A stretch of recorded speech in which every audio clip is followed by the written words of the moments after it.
जय हिंद स्टूडेंट्स, स्वागत है आपका।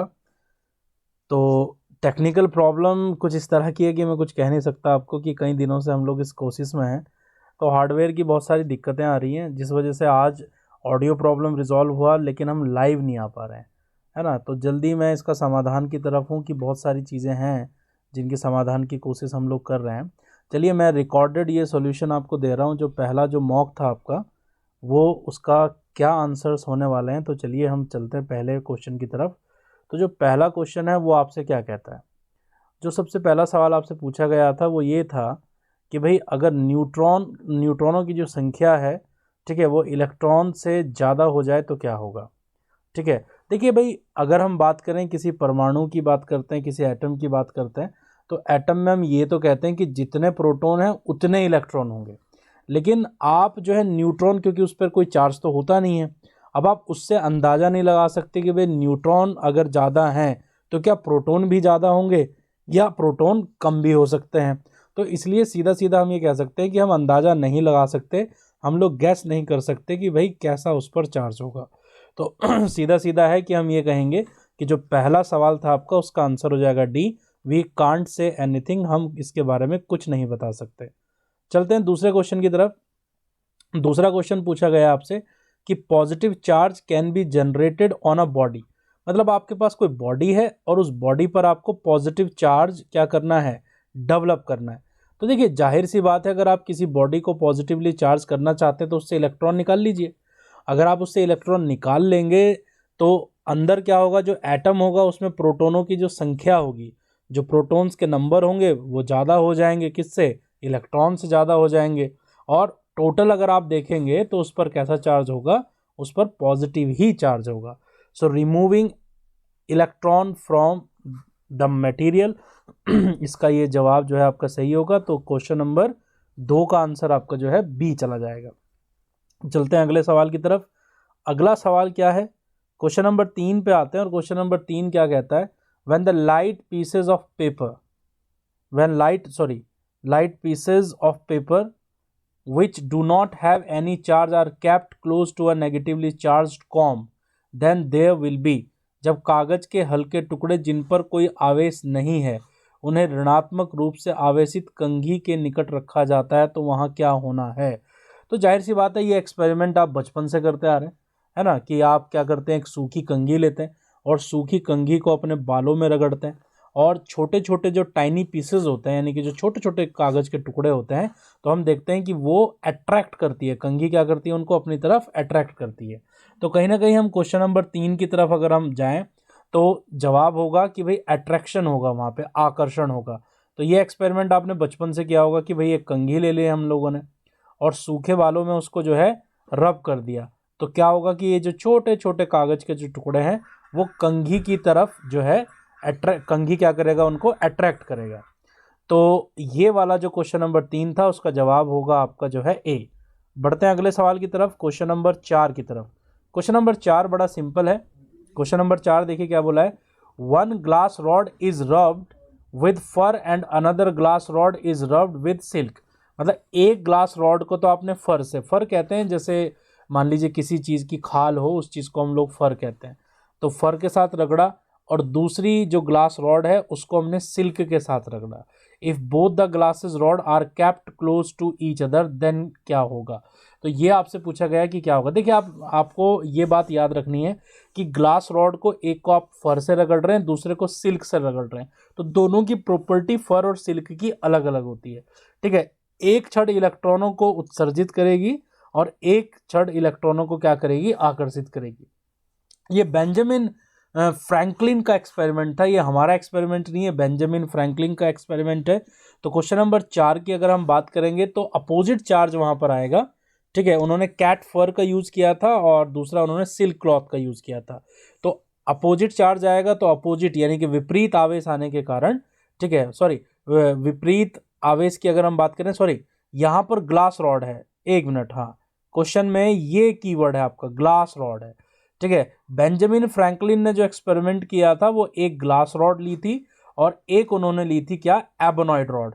लेकिन यहाँ सवाल में देखिएगा कि जो ग्लास रॉड, दोनों केस में ग्लास रॉड है, तो यानी कि दोनों पर सेम तरह का चार्ज डेवलप होगा। ठीक है। अगर आप मटेरियल को बदल देते हैं तब जाके हम लोग कहेंगे अपोजिट चार्ज होगा।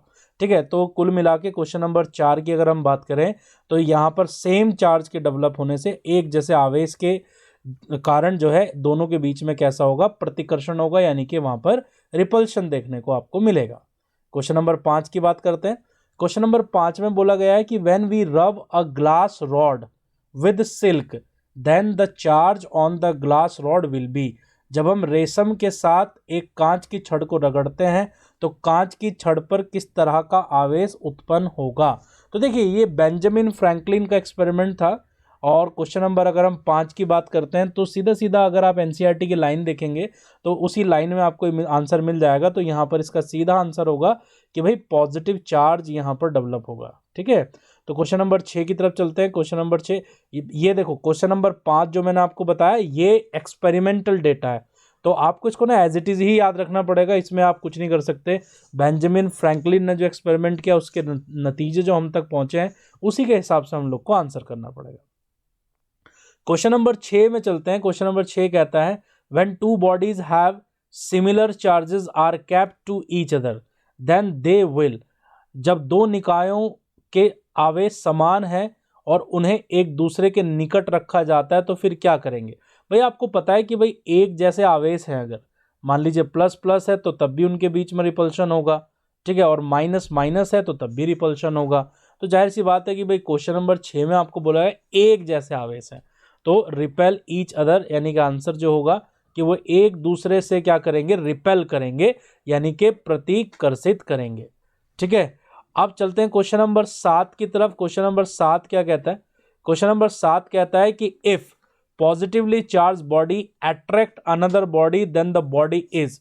बड़ा सिंपल सा यहाँ पर सवाल पूछा गया है कि भाई एक बॉडी है आपके पास, उस बॉडी पर ऑलरेडी कुछ पॉजिटिव चार्ज है ना, उस बॉडी पर ऑलरेडी क्या है, कुछ पॉजिटिव चार्ज है। ठीक है। और वो दूसरी बॉडी को अपनी तरफ क्या करता है, अट्रैक्ट करता है। मान लीजिए वो बॉडी बी है और ये इसको क्या करता है, अपनी तरफ इस तरह से खींचता है। तो जाहिर सी बात है कि चार्ज की जो प्रॉपर्टी है वो आपको जानते ही हैं कि भाई जब अपोजिट तरह के जो चार्ज होंगे उन्हीं के बीच में अट्रैक्शन हो सकता है। ठीक है। तो अगर हम बात करेंगे, या फिर हम ये भी कह सकते हैं कि वो जो बॉडी है अगर वो न्यूट्रल है और जो एक पॉजिटिव चार्ज वाली बॉडी वो बहुत ज़्यादा पॉजिटिव हो तब भी वो उसे अपनी तरफ खींच सकती है, क्योंकि अभी अभी आपने एग्जाम्पल देखा था। ठीक है। कंघी और कागज वाला एग्जाम्पल देखा था तो उसमें भी। तो कुल मिला के अगर क्वेश्चन नंबर 7 के आंसर की बात करेंगे तो हम कहेंगे मे बी नेगेटिव और न्यूट्रल। तो दोनों तरह के आंसर यहाँ पर पॉसिबल हैं भाई, नेगेटिव भी हो सकता है और न्यूट्रल भी हो सकता है। क्वेश्चन नंबर 8 की बात करते हैं। क्वेश्चन नंबर 8 स्क्रीन पे आपके सामने है। क्वेश्चन नंबर 8 में देखो सिंपल बोला गया है कि which of the following device is use to find the charge on a body. तो मैं आपको बता दूं कि इलेक्ट्रोस्कोप इसका आंसर है। ठीक है। इलेक्ट्रोस्कोप का इस्तेमाल किया जाता है किसी भी बॉडी पर चार्ज का पता लगाने के लिए। अगर इसके बेसिक कंस्ट्रक्शन डिज़ाइन की हम बात करें, यानी कि इसकी संरचना की बात करें, तो इसमें इस तरह का एक जार होता है और उस जार के अंदर क्या होता है, इस तरह की एक रॉड होती है। रॉड के नीचे हम लोग क्या करते हैं, दो इस तरह की गोल्ड फॉइल्स लगा के रखते हैं। गोल्ड फॉइल को हिंदी में कहेंगे स्वर्ण पपत्र लगा के रखते हैं। तो जब भी आप इसको कोई चार्ज देते हैं ना, तो ये गोल्ड की जो फॉइल होती है, सपोज आपने पॉजिटिव चार्ज दिया तो ये पॉजिटिव के कारण क्या होती है, एक दूसरे से दूर चली जाती है ना। और अगर आप नेगेटिव देंगे तब भी वो दूर चली जाएगी। लेकिन एक बात विशेष तौर पे आप ध्यान रखिएगा कि अगर वैद्युत दर्शी पर ऑलरेडी पॉजिटिव चार्ज है और आप दे कैसा रहे, नेगेटिव दे रहे, तो इनके बीच की दूरी क्या होगी, वहां पर घटेगी, है ना। और अगर ऑलरेडी पॉजिटिव है और आप फिर से पॉजिटिव दे रहे तो दूरी क्या होगी, बढ़ जाएगी। सिंपल सी बात है, ये बड़ा आसान सा बात है कि भाई जो चीज ऑलरेडी है आप उसकी मात्रा को बढ़ा रहे हैं, आप उसकी क्वांटिटी को बढ़ा रहे हैं। तो जाहिर सी बात है जब आप क्वांटिटी बढ़ा रहे हैं तो वो चीज़ और ज़्यादा बढ़ने के कारण रिपल्शन यानी कि जो प्रतिकर्षण है वो बढ़ जाएगा। तो अगर प्रतिकर्षण बढ़ जाए तो इसका मतलब आपने आवेश को बढ़ा दिया है, और अगर प्रतिकर्षण कम हो जाए यानी कि आपने आवेश को घटा दिया है। तो ये बात आप याद रखिएगा। तो क्वेश्चन नंबर 8 में आपसे सिंपल पूछा गया था उस उपकरण का नाम जिस उपकरण का उपयोग किया जाता है किसी भी वस्तु पर आवेश को ज्ञात करने के लिए। तो इसका आंसर सीधा सीधा होगा इलेक्ट्रोस्कोप। हाँ, गोल्ड लीफ इलेक्ट्रोस्कोप भी इसको हम कहते हैं। स्वर्ण पपत्र वैद्युत दर्शी भी इसको कहा जा सकता है। ठीक है, क्योंकि अगर गोल्ड की आपने फॉइल्स लगा दी। क्वेश्चन नंबर 9 की तरफ चलते हैं।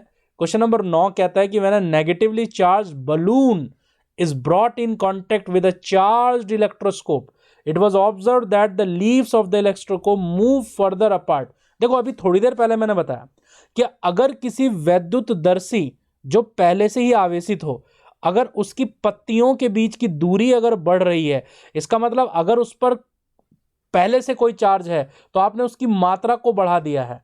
तो आपने एक ऋणात्मक आवेशित गुब्बारे को टच करवाया और इसके बीच का गैप बढ़ गया, इसका मतलब नेगेटिव चार्ज बढ़ गया ना, है ना। इलेक्ट्रोस्कोप पे पहले से ऋणात्मक आवेश था और गुब्बारे पर भी ऋणात्मक था, तो ऋणात्मक से ऋणात्मक जब मिला तो भाई ऋणात्मक आवेश बढ़ गया होगा, इसी के कारण उसके बीच की जो दूरी है वो बढ़ गई होगी।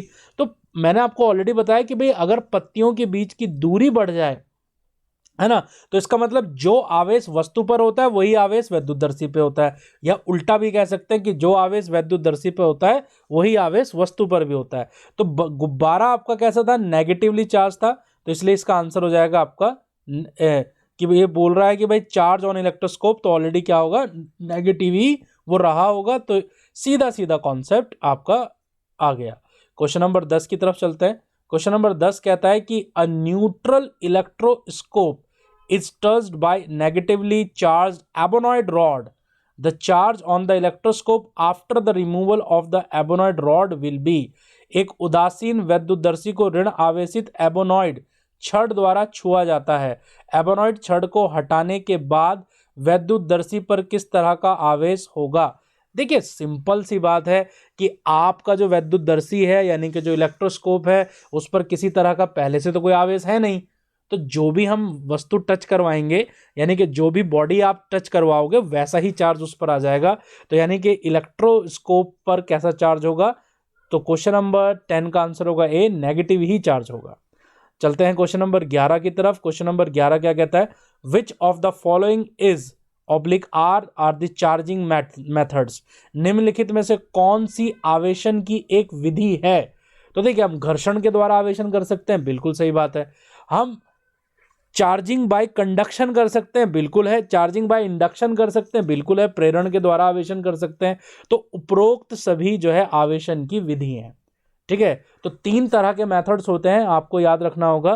3 तरह के मेथड होते हैं। हम लोग किसी भी वस्तु को 3 तरीके से हम आवेशित कर सकते हैं। या तो आप उनको आपस में रगड़ दीजिए, या फिर आप किसी एक निरावेशित यानी कि उदासीन यानी कि अंग्रेजी में कहें तो न्यूट्रल बॉडी के साथ कॉन्टैक्ट में रख दीजिए किसको, भाई एक चार्ज बॉडी को, तब भी आप आवेशन कर सकते हैं। दूसरा है इंडक्शन। ये आपने पढ़ा ही होगा कि किसी चार्ज बॉडी के नजदीक जब हम कोई दूसरी बॉडी लेके आते हैं तो उस पर भी प्रेरण द्वारा आवेश उत्पन्न हो जाता है।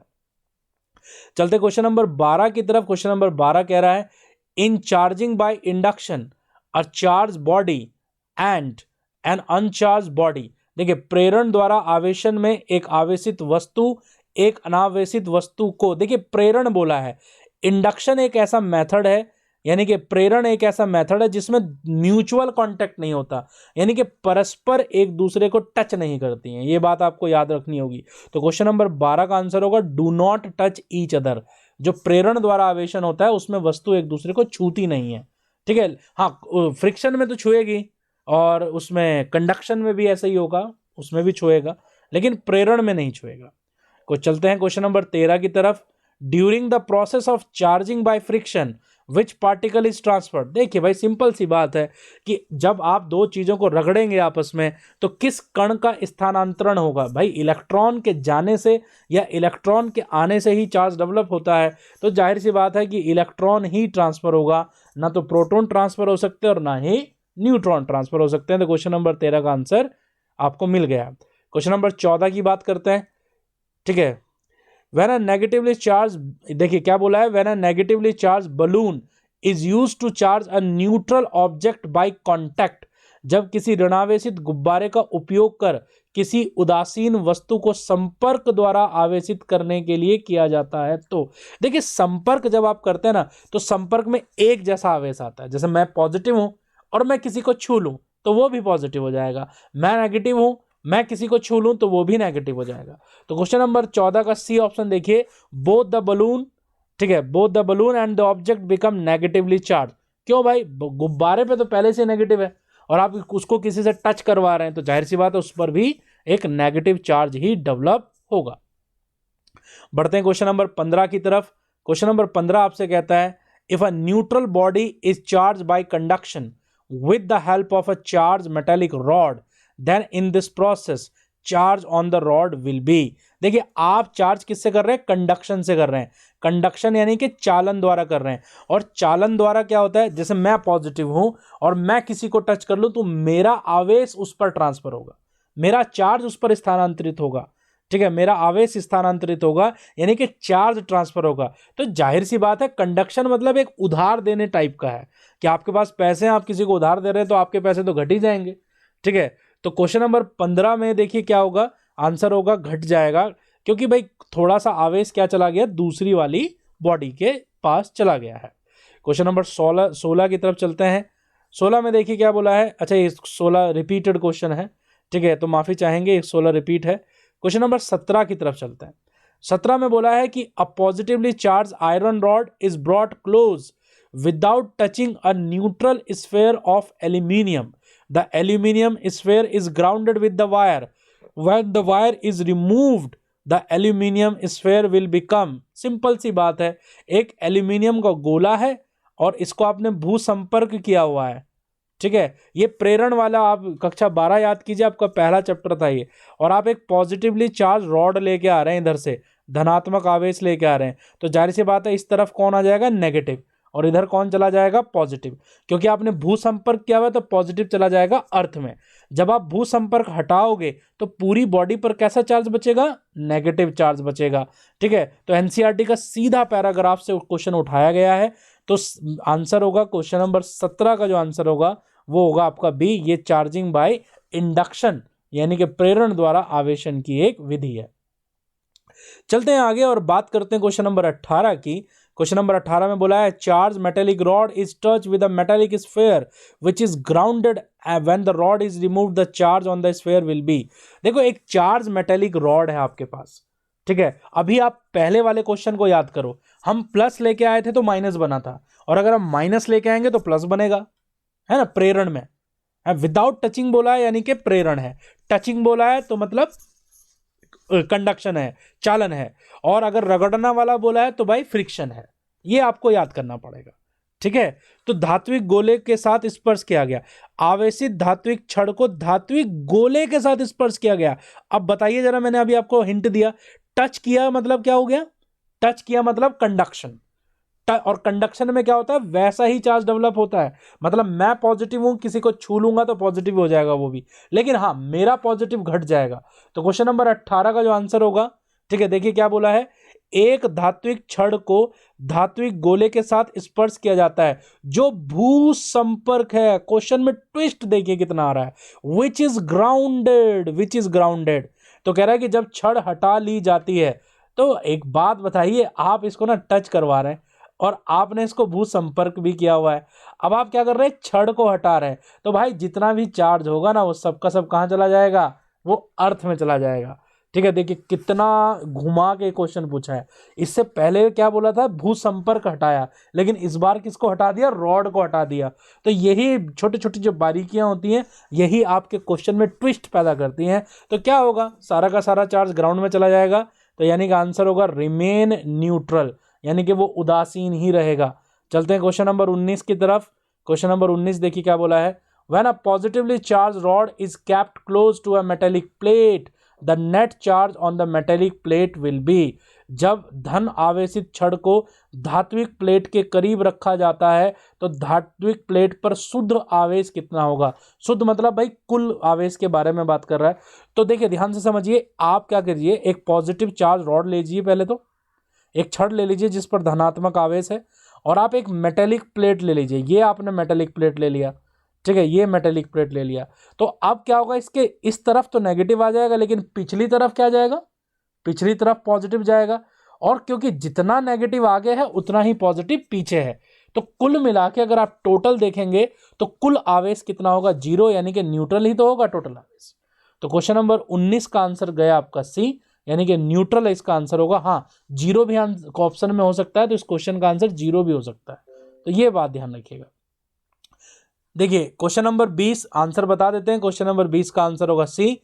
तो आप जो है इसको आप अपने लॉजिक से समझिएगा कि किस लॉजिक से हमने इसको किया और क्या इसका जो है तरीका रहने वाला है। ठीक है, हम आज लाइव नहीं जा पाए, उसके लिए बहुत बहुत माफ़ी चाहूँगा, क्योंकि लाइव मैं आना चाहता था लेकिन कुछ ऐसे कारण रहे कि जिनकी वजह से हम यूट्यूब पे लाइव स्ट्रीम नहीं कर पाए। अब उम्मीद रखिए कि मैं जल्द ही इस प्रॉब्लम का बहुत जल्दी समाधान ढूंढने वाला हूँ। ठीक है, और जैसे ही इसका समाधान मुझे मिल जाएगा तो मैं इसको लाइव लेके आऊँगा और लाइव हम लोग प्रैक्टिस करेंगे। तो मैं बता नहीं सकता कि हार्डवेयर प्रॉब्लम्स हैं, कुछ भी कभी भी हो जाता है। मैं पिछले 2 दिनों से अपने सिस्टम के साथ अपडेट भी कर रहा हूँ, बहुत सारी चीज़ें की हैं, तो उसके लिए मैं माफ़ी चाहूँगा। ठीक है, आपने वीडियो को पूरा देखा तो उसके लिए आपका बहुत बहुत धन्यवाद। मिलेंगे अब आपसे जल्दी ही एक नई वीडियो में, जिसमें हम बात करेंगे आपसे कुछ और क्वेश्चंस के बारे में। तो आई होप कि ये क्वेश्चंस आप बना लीजिए, और कोई भी डाउट है तो आप क्लासरूम में कमेंट कर सकते हैं और अगले टाइम हम लोग उस क्वेश्चन को दोबारा से कंसिडर करेंगे। सो आज की वीडियो में इतना ही, मिलेंगे फिर अगले क्लास में। तब तक के लिए अपना ध्यान रखिए। जय हिंद, जय भारत।